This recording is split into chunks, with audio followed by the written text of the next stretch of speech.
Hi, everyone. Welcome to the Mental Health Warriors. I'm your host for this evening, Caroline Murphy Bennis.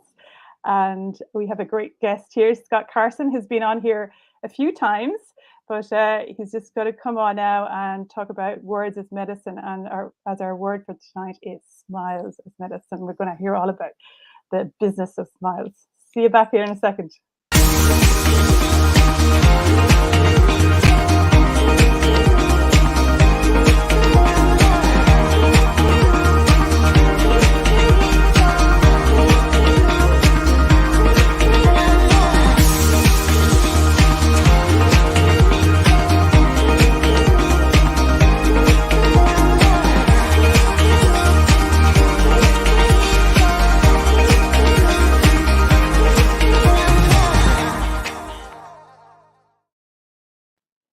Welcome back, everyone.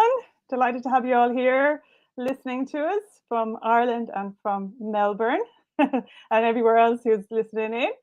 So I very welcome Scott back to the Mental Health Warriors. Yeah, thanks for having me back. I enjoy being part of the broadcast and sharing smiles around the world.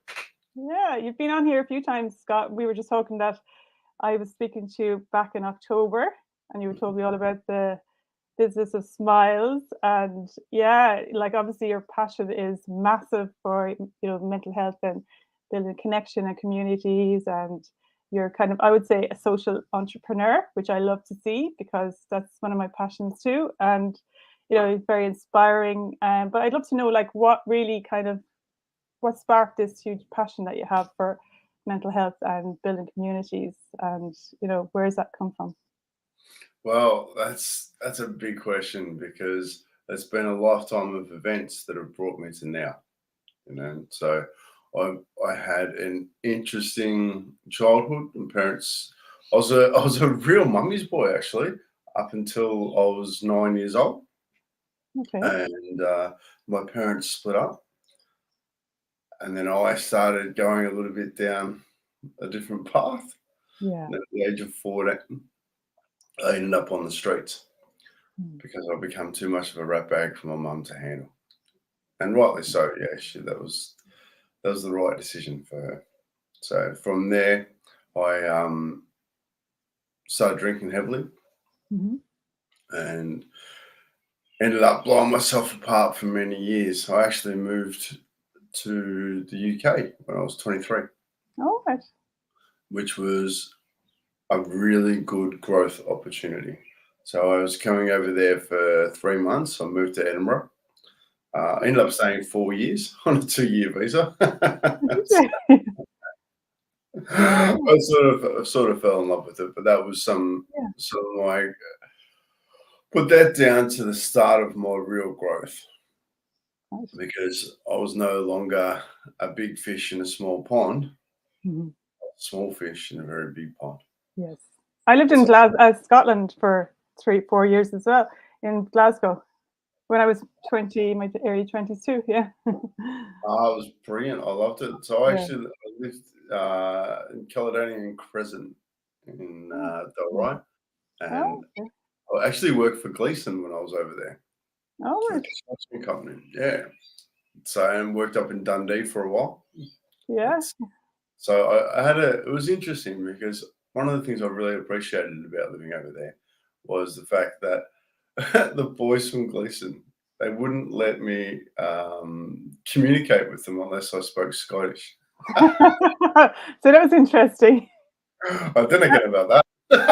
How's your Scottish accent? Well, it was quite funny actually, because when I eventually moved down to London, to a place called Reigate, I was building swimming pools, and I'll never forget the doctor that I went and saw. I can't remember his last name, but I've come in to see him in his swimming pool, and it was I've come in, we started talking, and he just couldn't stop laughing. Okay, what's going on? He goes, honestly, I've never heard anybody speak Scottish with an Australian accent. He goes, I'm actually from Edinburgh. He goes, would you come in and see my wife? I said, yeah, no worries. She goes, she's quite ill.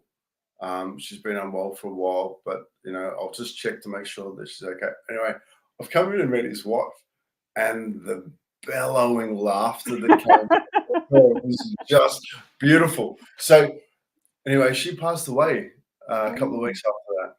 Oh. So we actually became quite good friends, and I've got a mental blank. It's 20 odd years ago now, but he often referred to that moment. He goes, that was the last time he heard his wife truly laugh. Really? So we ended up with this beautiful relationship from there, where we could just, I'd drop in and have a cup of tea because I knew he was on his own, and that was beautiful. But but to be speaking Scottish with an Australian accent was quite funny. You lost your Scottish accent though here. It's not there anymore.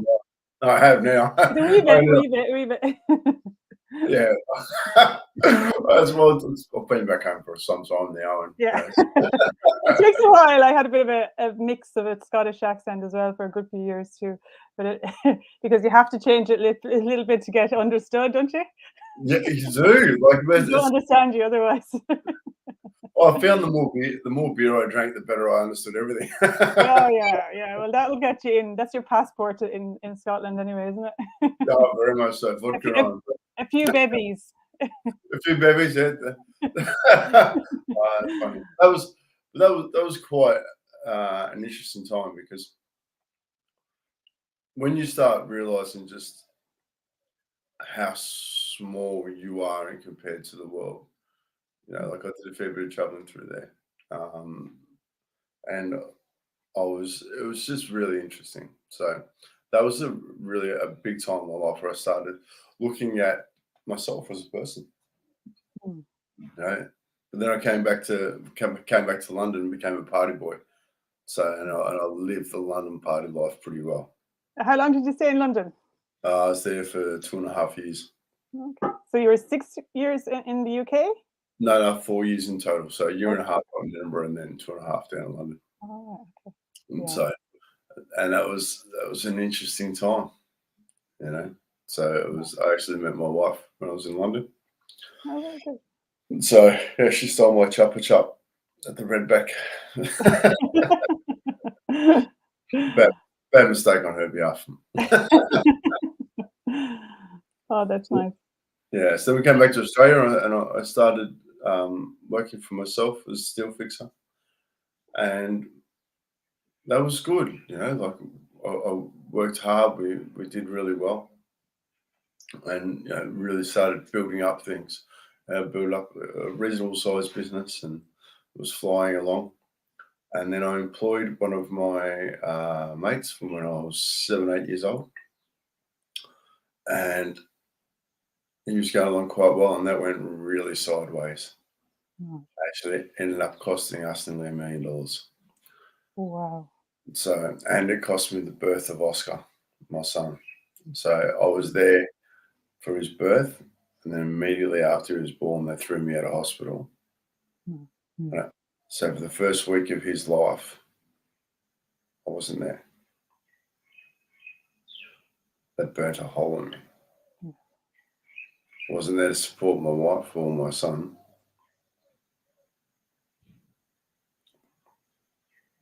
I became a very angry man. Anyway, a couple of years later, we were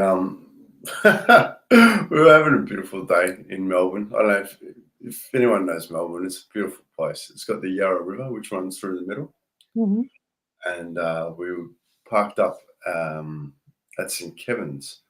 We took our bikes in, and we rode into Port Melbourne, down on the beach, came back to South Melbourne. And if you're ever in South Melbourne, you must get some South Melbourne dim sims and a burrito. They are so good. I've never been, but it sounds amazing. Oh, seriously, the South Melbourne market is just amazing. Just the food and the bits and pieces. It's wonderful. So moving along, we rode into St Kilda, which is a quite well-known area, and little man fell asleep on the bike. So we just pulled up and sat down and watched a local AFL game while he had a bit of a sleep, It's just wonderful. I mean, it was a 28-degree day in May. It was Yeah. absolutely marvelous. So then we hopped back on the bikes. We're riding back towards the car, and we went to the Lindt chocolate bar. Hmm. And I had a double hot chocolate. I love me hot chocolates. Marcella had a coffee, and little man had a baby chino. It was beautiful. So I've had this magnificent day. We're Hmm. riding back to the car. About a minute from the car, and I hear a crash. I didn't have to turn around to know what had happened. I get there. Marcella's lying on the ground, blood pouring out of her head and her mouth. Thank God Oscar was on the back of my bike, yeah. So here we are in the middle of the city. We've got the freeway, the bike path, and the Yarra. It took over 20 minutes to get an ambulance to us. Wow. I was sitting. That's not the worst part, though. Here I am I actually thought Marcella was dead. There was no movement and just nothing. But here I am in the middle of the city. I got my wife in my right arm, blood pouring out of her head and her mouth. I got my 2-year-old son in my left arm. And nobody stopped. Everybody kept running and riding past. You're serious? Yeah. Took 6 months for her to be able to learn to walk and talk again. That was tough. Mm. But what killed me was that nobody stopped. What kind of society do we live That's in? unbelievable.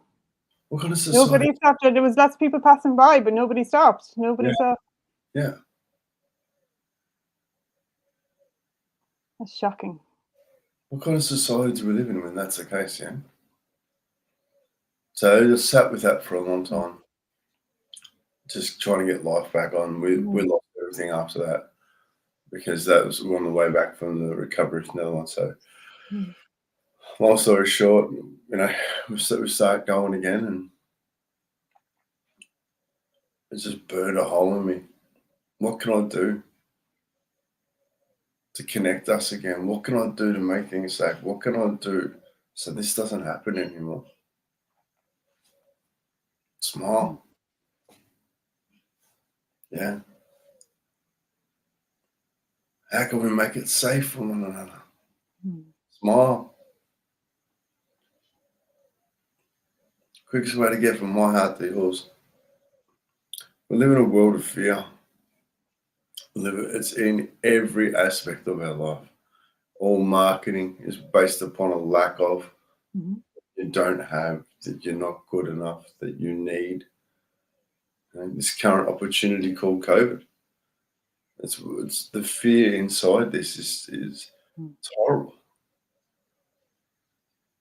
We need to smile. We need to let each other know it's going to be okay. And it's a struggle right now. Mm. Now, I've got my mum who lives 1 kilometre from us. I haven't seen her for 2 years. Really? Because Why of is the it the fear, lockdown? fear from COVID. 2 years. 2 years. She locks herself inside her house and won't Yeah. come out. Oh my God.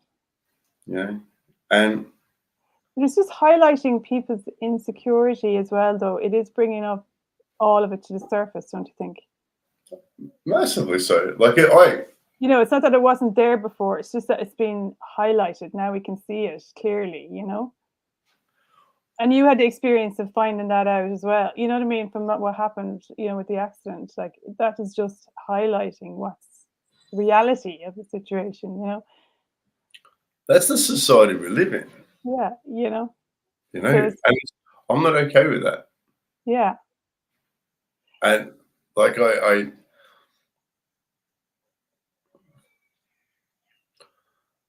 I actually went to the protest in Canberra over the weekend. Now, I swore I wasn't going to tell anyone this and I wasn't going to share this, but unfortunately, I think maybe it's time. Because I went there to understand people. Mm. I went there to understand what's going on. I went there to understand how this is being portrayed and what solutions people have. And I came back with more questions than I did answers. As I walked around saying thank you to everybody for being there, I thanked every single policeman. I thanked every single person that was rallying against what was going on. I stood between the police and the people rallying. Every time somebody who was rallying got heightened in their emotion, I walked over and I said, thank you for being here. Thank you for showing your emotions. Thank you for having the courage to stand there and have a voice. But I encourage you not to respond. I give you a pair of socks. Because people from all over Australia have come here to stand together. Don't be the one person that ruins that. And it just takes one person to kick something off like that as well. So like it's a really brave thing to do for you to step in and do that, because you know what I mean? It does take a lot of like conviction to do that, you know? And to do what you're doing, I think it's very courageous, you know, because it's not everybody that wants to hear that, you know, and is ready for it. But there are some people that will be. So it's just when you do kind of, are you strong enough to come and be open enough to want to open that conversation, you know, it's the only hope really, like, you know, to try and bring people out of themselves who are willing to come out, and then the people that aren't, you know. But it's the time for that to happen now, because otherwise, you know, there's no hope, you know. So it is fundamentally important, you know. Very much so. So here's my thing, right? Pro, anti-vaccine, I don't actually care. I really don't care. Whatever you want to do, you do. Go for it. No problems. Yeah. What I'm completely and utterly against is the fear tactics that have been utilized inside of something that I don't know what's right or wrong, but the advertising and the control, that's not okay.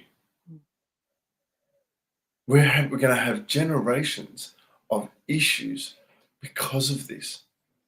Being in Melbourne, the most locked down part of the world, if we're here to look after our health, if we're here to look over our things, the most fascinating thing. So I hop in the car to go, and I drive up to the service station, fill my car up with petrol, go in, I thought I'll get something to eat. There's McDonald's, Oliver's, which was like a healthy food, and then you got KFC. Which one's gone under? Oliver's. Yeah. That's the start of this journey.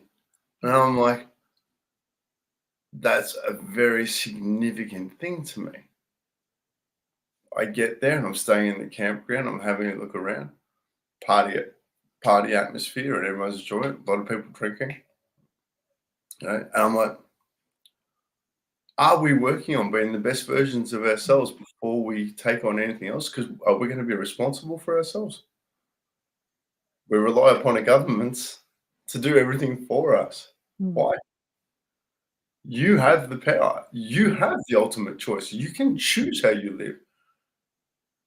You can be given parameters, but you choose what you put in your mouth. You choose if you exercise. You choose if you get out and about in the sun. That's a choice. When are we going to start looking at us as a human race and start doing things better for our own existence? I think this is the one thing for me that, and I know we're going on about smiles, but this is how we earn a smile. We earn our smiles. I've earned my smile by stepping into my life, by taking on the challenges, by repairing a relationship with my father that was broken. You know, all of those things have helped me earn my smile. My smile is so authentic and genuine. It's felt by so many people when I'm out and about in the community, and I can walk into tough situations, say, hey, thank you for that. What is it we're going to start doing to look after ourselves and start taking responsibility?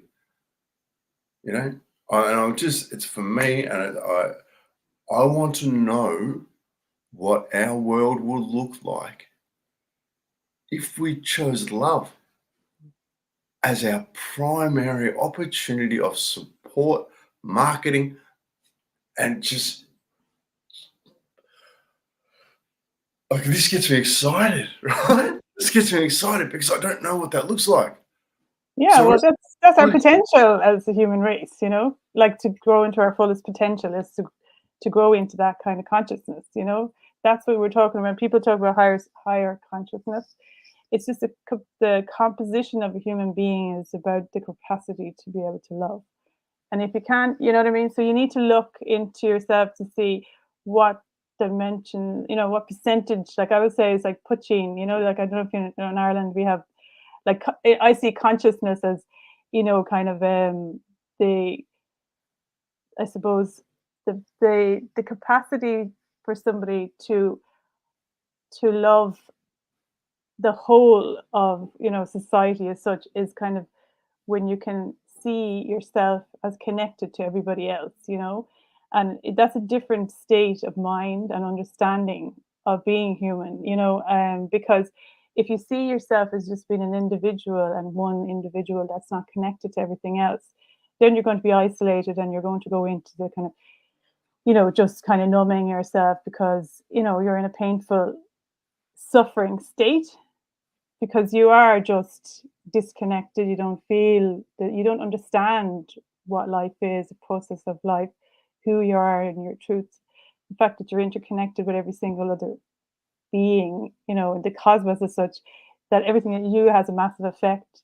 You know, the fact that like you say, like you go smile at somebody, that's massive power, like in the presence that you bring, no matter where you go, or even when you're just even sitting at home, and just the presence that you have in your being has a huge effect on the fabric of reality, you know. So it's just people don't know their own power. They don't know what a human being is capable of. They don't understand that, you know, because I suppose like that culture is an unconscious culture. We haven't been being taught that unless you have had some type of an awakening moment like yourself that kind of wakes you up to that and makes you look deeper and look for the truth of reality and looks to question everything. You know, you need to start questioning all the time, because if you start to do that, you'll find, you know, the treasures, you know, and the gold, and the truth of life and reality is a lot more mysterious and amazing than most people can't even understand, have the capacity to understand. But if you want to understand it, it's always there for you, you know. And that's like that's the I suppose we need everybody. Every human has has a choice, and I suppose that's how the design of life is created.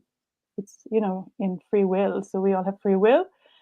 So it's here to evolve us and transform us, but we all have a choice. So that is what life is about. You have to make the choice, and nobody else can make that choice for you.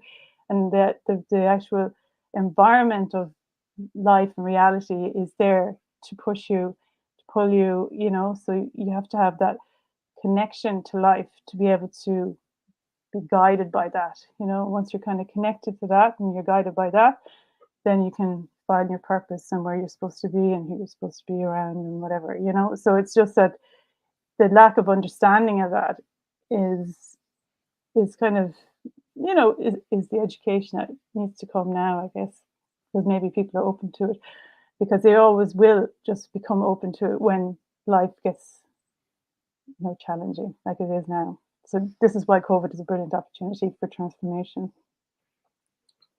agree completely. I think COVID's been one of the greatest opportunities in the human existence. Yeah. You know, we're in enough pain that we need to change. Like, I'm not a religious man. I'm very spiritual. I love being connected with people. You know, if our catchphrase of the business of smiles is, it's time to reconnect. It's time to bridge the gap. Time is now. And it all starts with a smile. All right. Because the quickest way to get from my heart to yours is through my eyes.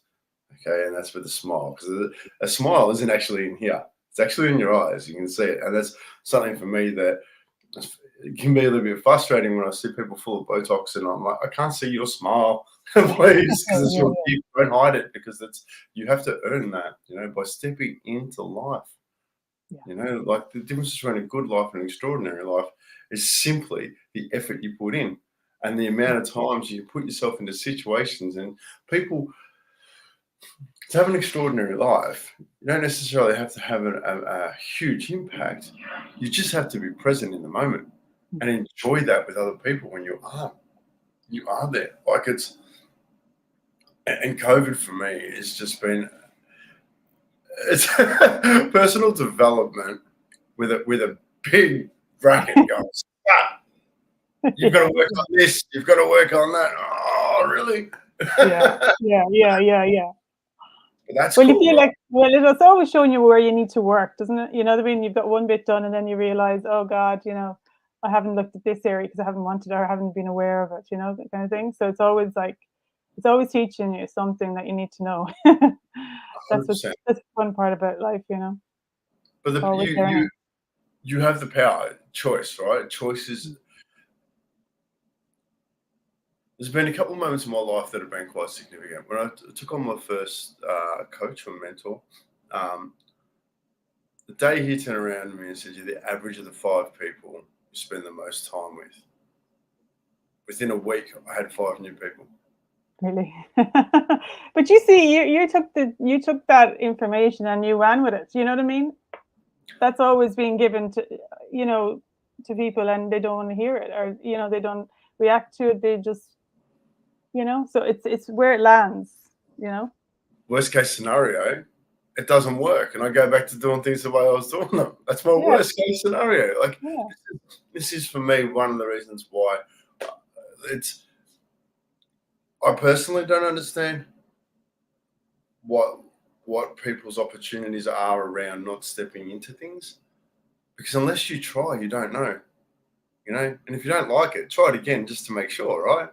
I think it's like a bit of a muscle. You know what I mean? Once you tried it and you've realized that you've improved from it, then you'll try it again. That kind of way, and then it becomes like you don't even think about it. You just keep trying all the time, or if something happens or an opportunity comes, you just go with it. Or you also, it's about discernment as well, like about when it's the right thing to do. Like, and I think when you start living from that kind of inspired place, like it becomes more simple, and the decisions aren't. I think people procrastinate a lot, because they don't know themselves.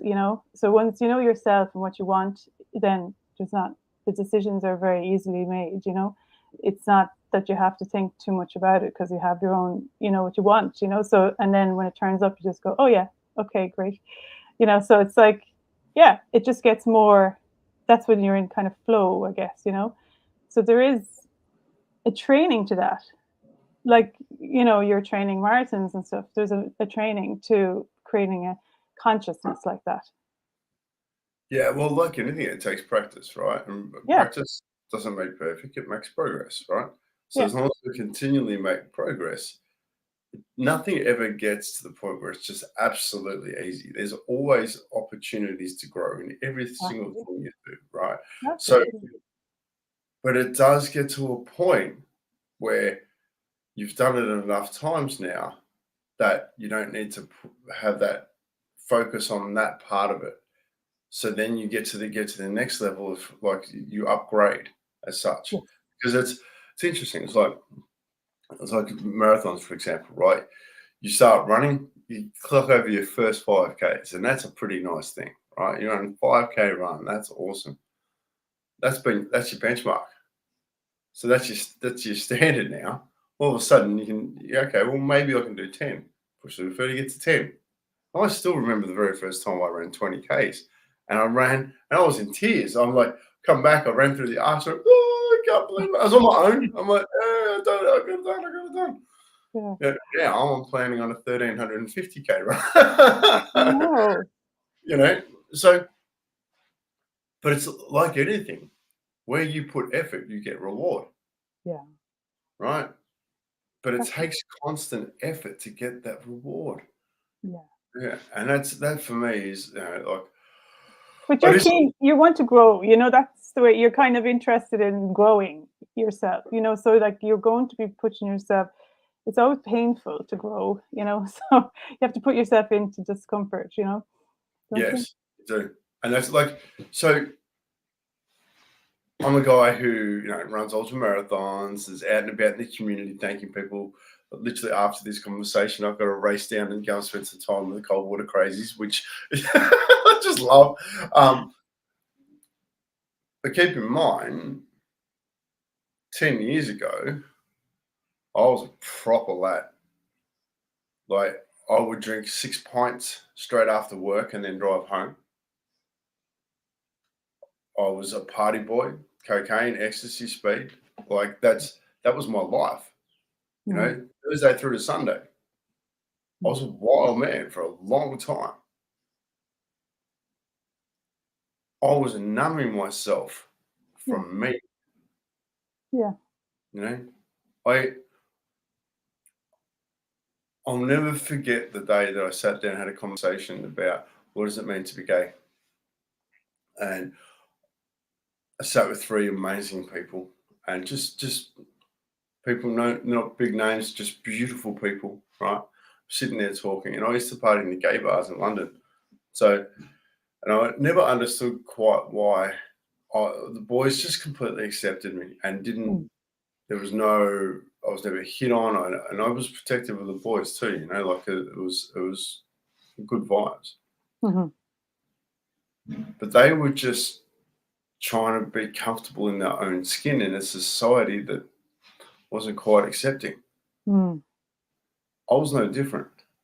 mm, I was just trying to accept me, and I was blowing myself apart yeah, till I started working on myself. And that has been my greatest reward. mm, We all have stuff in life. We all have things that happen. Like I was just saying before about the fact that I'm not a religious man, but I'm a spiritual man. Uh, But it's funny, right? I think the Bible's a great personal development book myself, mm, like a resurrection, right? yeah, The problem is not the problem in life. It's how we respond to the problem that either causes the pain, the lesson, or the opportunity. And if you're able to get through all three, that is where the phenomenal growth comes in. mm, That changes things for a lot of people, because we can go, and if you look at the resurrection, right? As a human, we all get nailed to the walls at times. We all get hit so hard mm, that we don't know how to get up. We're not quite sure. mm, Piece by piece, if we keep putting effort, okay, so this is what happened. This is what happened. Let's go for example, like the accident for Marcella. Like we lost everything. We had to go through it all, and that was the pain. mm, What were the lessons? The lessons were that I didn't like society, and I wanted to change it. I have to be patient with the growth for Marcella to come back. mm, I have to spend time with Oscar. The opportunity, smiles, black dots. These socks are so important in my life. I'll get around these socks everywhere. The black dots, they represent our dark days. We all have them, yeah? Nobody's getting out of that. Yellow, that warm winter sun on our back. That's our community getting around you on your dark days. Because your dark days, generally between your ears. So let's talk about them. Resurrection's been so much more powerful than the event if we choose to do that. mm. It's a choice, you know? Yeah. So again, Amazing, but it is so true. But I mean, that's like, the way I look at those things, I always feel, you know, it's like life has created you for this purpose as such through that incident. That's the way I see you. Like, I just see like as if, you know, everything that happened in your life is just being for this purpose. It's like you've been created, like, because it kind of, so you bring so much energy to what's happening now, and like only there wouldn't that potency wouldn't be there if you hadn't gone through everything that you've gone through, you know. So that's why I, it's just the power behind you is that your life, you know, your life experiences, you know. I've been gifted, mate. Yeah, The opportunities I've gone through in life. Like I'm so like I've got to show you this, right? This I'm scrolling through the photos. I know it live, but it's just this one photo brought up more questions to me about life than anything else. So what actually happened is an old mate who's in real estate is doing local stories of air in Dingley where I grew up when my parents were together, right?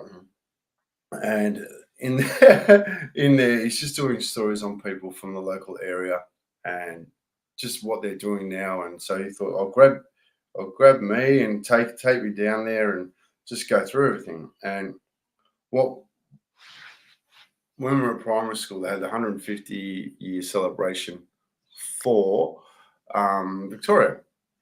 So we did a time capsule, and everybody had to make their own brick. yeah, So I got there and I couldn't remember what brick I made. yeah.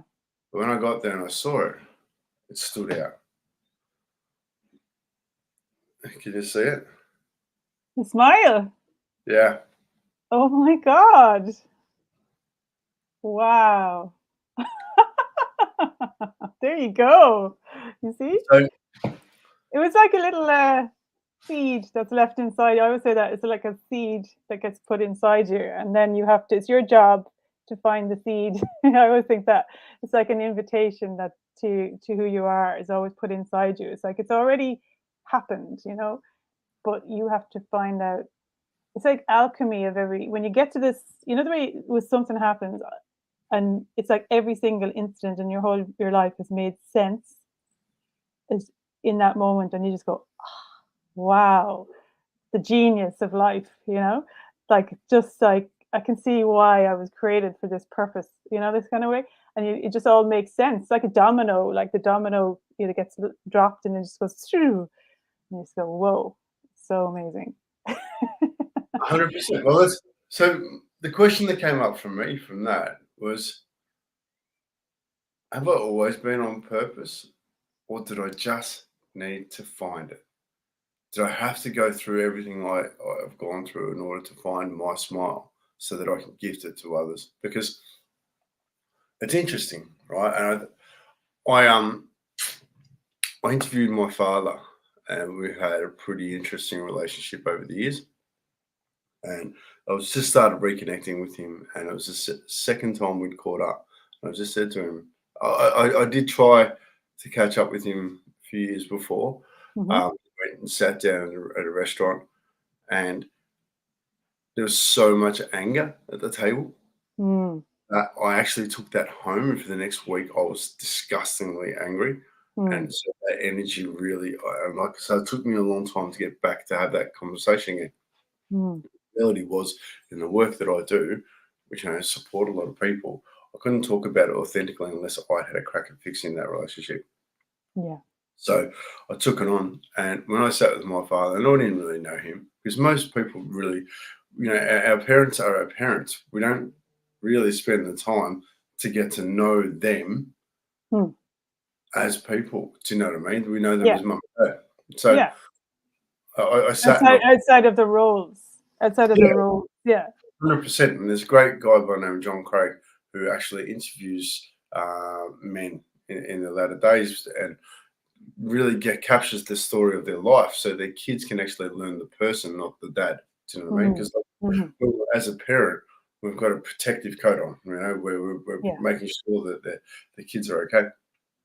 So I sat there and I learned about my father, and wow, no wonder he drank himself into oblivion. Mm. Really. Like What he went through? what he went through Mm. was, I at the age of 12, he shot and killed his stepfather. Wow. What kind of brutality Did was he he go? facing that Yeah. that was his solution? Yeah. But maybe he stepped away from you then to protect you, for maybe he had so much in him that he couldn't, He you know? couldn't. Yeah. Well, Maybe it was a blessing, I couldn't be me if Paid he wasn't price. him. Yeah, If everything didn't happen in alignment, yeah, I couldn't be who I am today. exactly. Everything had to happen to get to this point. Yeah. And it's I think everything had to happen to you the way it happened. So you absolutely, have the power you have today, you know? yeah. So And it's you wouldn't have that presence that you have now if you hadn't gone through all that. It's like as if you've I think to me, you feel like it's like as if you walked out of a volcano. That's what I feel like. That's what your energy feels like to me. It's like he's just what I mean. I think when I interviewed you in October, I was like, whoa, like how was he formed? That's what I was like. Did he just walk out of a burning volcano or something? Like he's just like I was like, what the heck? Yeah. So like you have a, a very strong potency about your presence that when you put it into your purpose, it's it's amazing. So I think life was pretty clever in putting you through everything it did if you can let go of it, of the pain, and just alchemize it.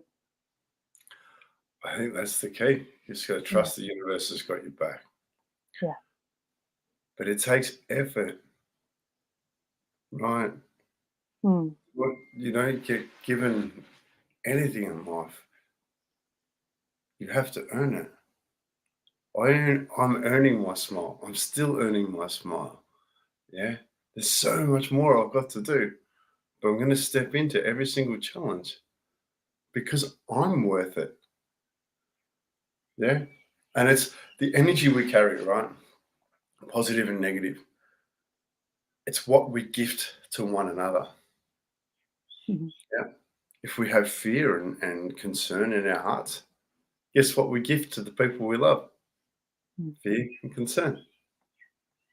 If we have positivity and smiles, and we gift that to the people we love. Mm. And it's I actually on Monday nights I run a group that is just absolutely beautiful. It's a group of builders from around Australia, and Mhm. we sit there and we talk about personal things in life. Mhm. I'm working with Builders Business Black Belt. We've got a tool shed, which is just phenomenal. So he's actually a builders coach, a business coach. So I Okay. look after the mental health of the guys. Brilliant. And we sit and we listen and we talk about everything. We talk about, anything from erectile dysfunction through to Mm. how the kids are going, through to I've had an argument with my wife. Mm. What do I do? And we Mm. just listen.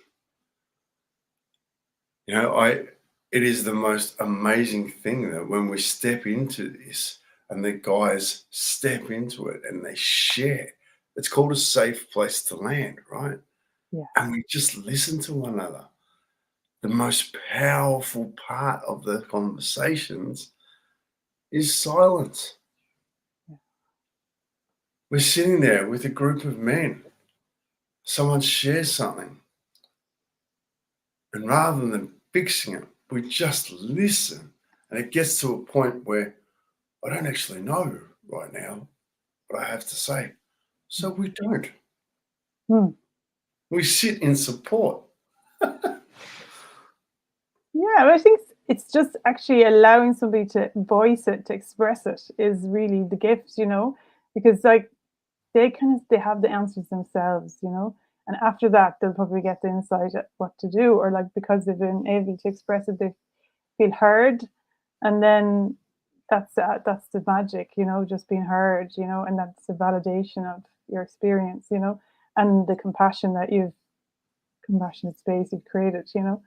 So yeah, like that's amazing work to Here's the do. thing with it, right? That is just I had to go through everything in my life and I had to figure it out. And I just had to have other people listen so that I could work through my stuff.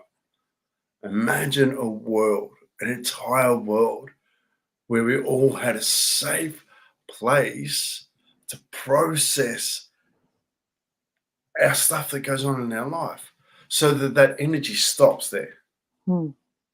You walk Yeah. in with a situation that you're carrying. It's heavy. It's a burden. You feel it. Everybody who speaks to you react to them. It's a reaction because you're feeling that energy. If Mm. you have an argument with your partner at home and it's crap, you go to work, you're still Mm. carrying that energy. The first person comes past, let's say you're in an office and somebody accidentally knocks something off your desk, you Mm. explode on them. And it's got nothing Mm. to do with them. It's got to do with the energy you carried from home. Yeah. So then that person cops all that energy and it's just like, they get home. They've had a shit day at work and they've turned around at home and they've got all this anger and they haven't processed it and they dump it at home. Mm. The cycle keeps continuing. Yeah. All we need to do is take responsibility for one of those. Yeah. Process it, and that energy stops. Yeah. We all impact one another greatly by our presence. Our presence is our greatest opportunity. That's why personal development is so important. That's the distance you can have between incidents and response. The greater the distance you can put between the two, the better your response will be, the better your energy will be. Therefore, you don't dump it on other people. Yeah. And it's something for me that is just, we want to change the world and change it quickly. Take responsibility for our emotions. Take complete responsibility for them. Own your emotions. And by owning them, I'm angry today. I'm really angry. What am I angry about? Well, this happened and, I'm just not sure how. And I'm, okay, so are you angry now or you seem a little bit frustrated? Well, actually, I am frustrated because this happened. Okay, that sounds really interesting. What actually happened? Well, actually, this happened. You've gone from angry to frustrated to curious. Yeah. Right? You cannot possibly be angry and curiosity. Yes. Is you've got an understanding. You've processed it. You stepped into processing it. Yeah. That gift, a gift, like it's, go a little bit sideways to come back. When we're with our families and one we love, this is something that once you learn and you hear this, you have a next level of responsibility.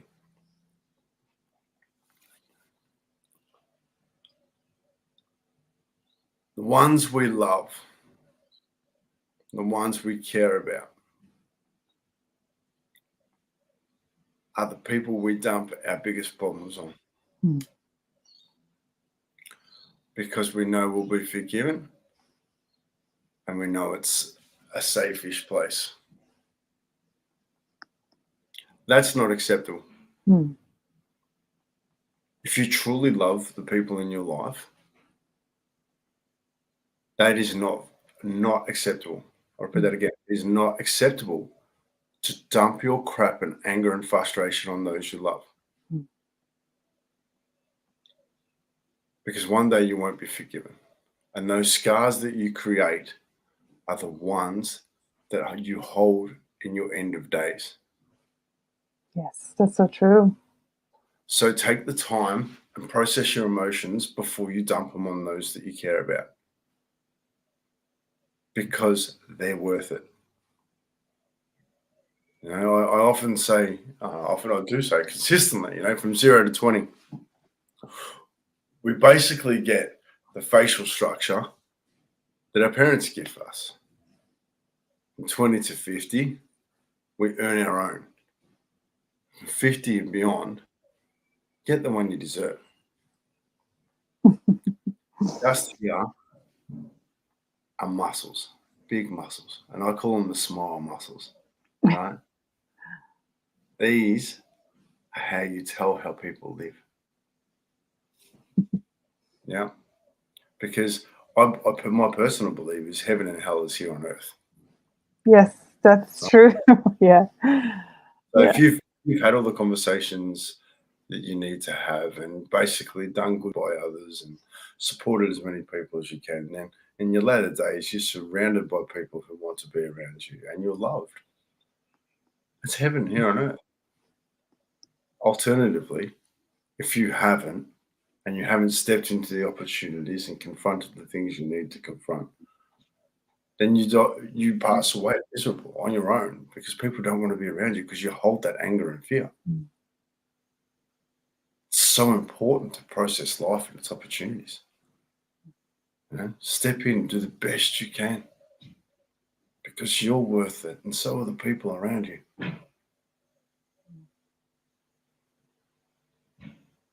So true. Mm. Amazing truth there, Scott. Amazing. And so, because like, I suppose there's one thing about, sitting and processing your emotion and getting to a place where you're feeling more, you access your truth. But then as you live your life, then it's so important to continually integrate your experiences, so you're not building that again, because like you have the patterns there that can happen again. So be conscious all the time of feeling your emotions and questioning, like you're saying, curiosity all the time. And then that builds a kind of sense of magic and wonder then, because you're always kind of very curious about what do I need to learn still? What haven't I learned? And and you're enjoying the growth part of your life as well. And when you've got that kind of momentum in yourself, or whatever, like you say, you earn your smile, that you're enjoying your I suppose what you've gained from all of that kind of growth. But then you're curious about what might come that you need to work through again, kind of thing. So I think like that continuous integration and process of your emotions is really important too, isn't it? Absolutely. I mean, it's the questions we ask that determine the answers we get. Yeah. Right? The better quality question, the better quality answer. So if you have an opportunity, I don't actually have problems. I only have opportunities, right? Yeah. So that's the way I look at life. Maybe it's through rose-colored glasses, but that's fine. I enjoy my life. Every single opportunity that comes around, I would encourage you to ask one question. What's good about this? Yeah, but I feel like crap. Yeah, but what's good about it? Even if it's something you don't like, that is so cool. Because what's the opposite of that? If that's what you don't like, perhaps the opposite of that is what I will like. Yeah. Yeah. Yeah. Yeah.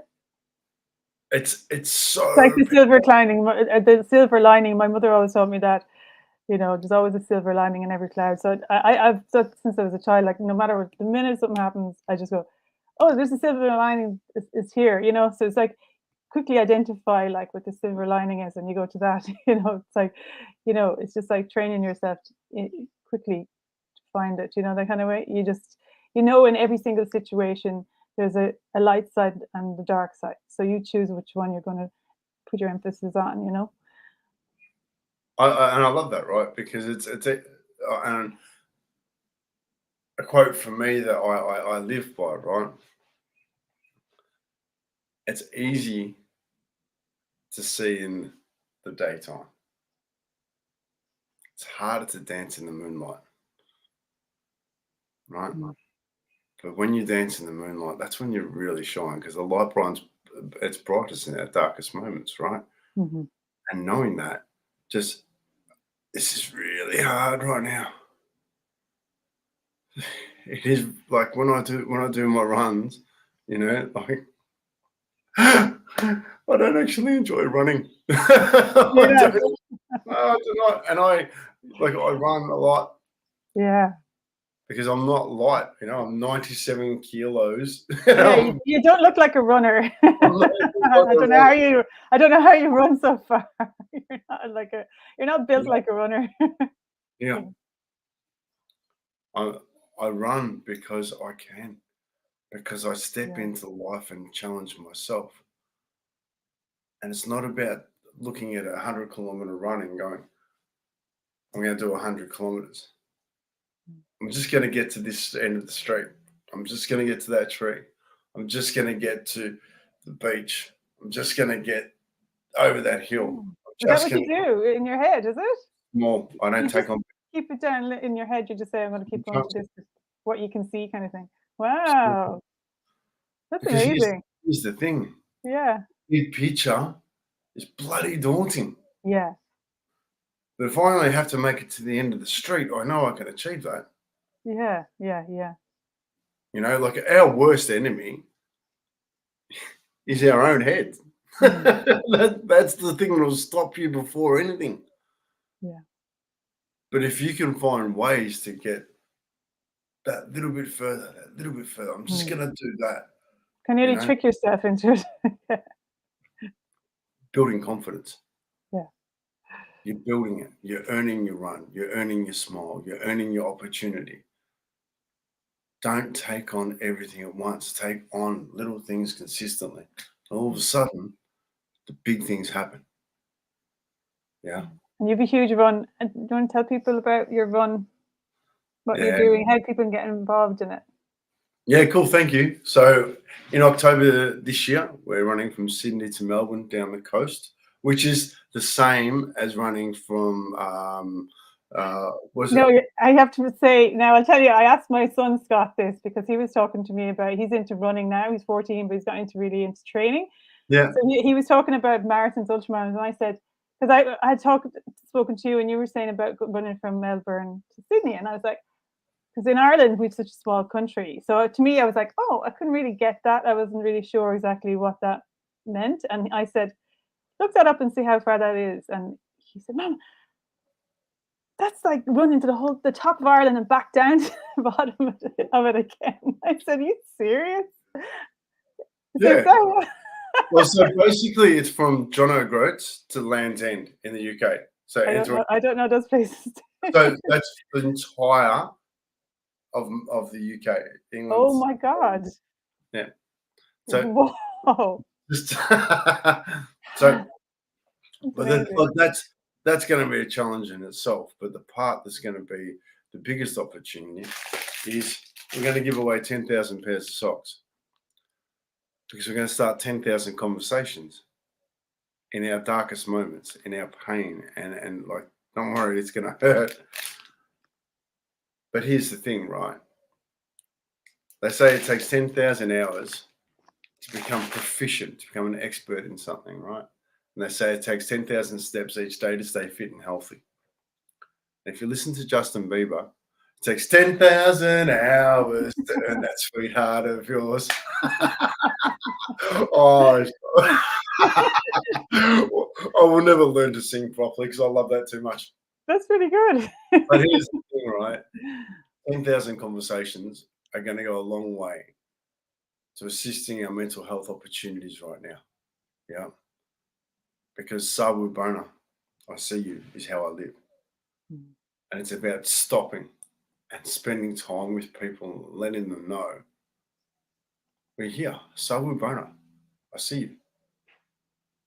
And if we can do that on this journey and be a part of, one another's lives and touch hearts.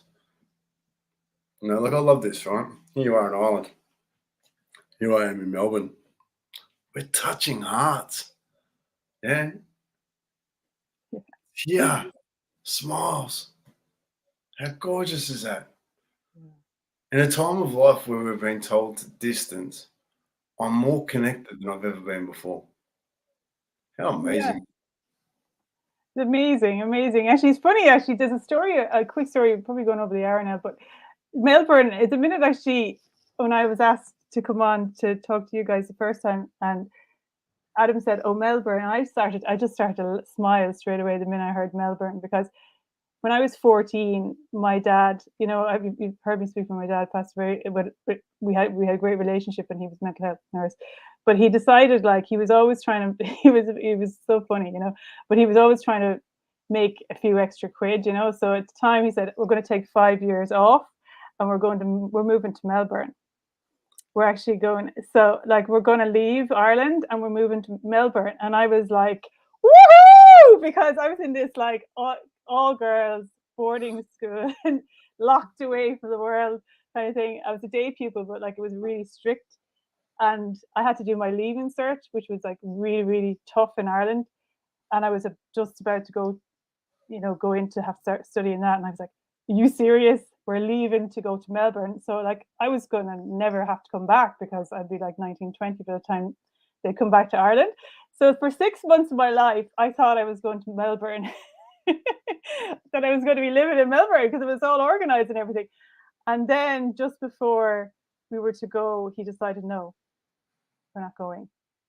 And we stayed, we moved house. And then a year later, like that, my parents broke up and like everything just kind of disintegrated from there on. But it was so funny because I hadn't thought of that for so long until he said that day, you guys were from Melbourne. I just smiled because I was like, oh my God, it all just came back to me like that.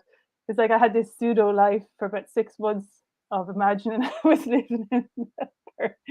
So it was just lovely to hear the connection because I never went to Australia or whatever. So it's so nice to have that connection with you guys and hearing everything that you're doing and the story and stuff like that in Melbourne. So you've got somewhere to come when you stay when you come, because you need to get that done. That sits in your heart, and you need to be here. It's funny, yeah. So it was one of my dad's little dreams, I guess. He didn't have he wasn't brave enough to do it. He got cold feet. Is that one of his dreams or one of yours? Sorry? Is that one of his dreams or is that one of yours? Maybe so. Maybe it was. Yeah. Hadn't thought of it like that. Yeah. I'm looking forward to you getting here. Yeah. Interesting is all I'll say. Gotta have a crack, yeah. Yeah.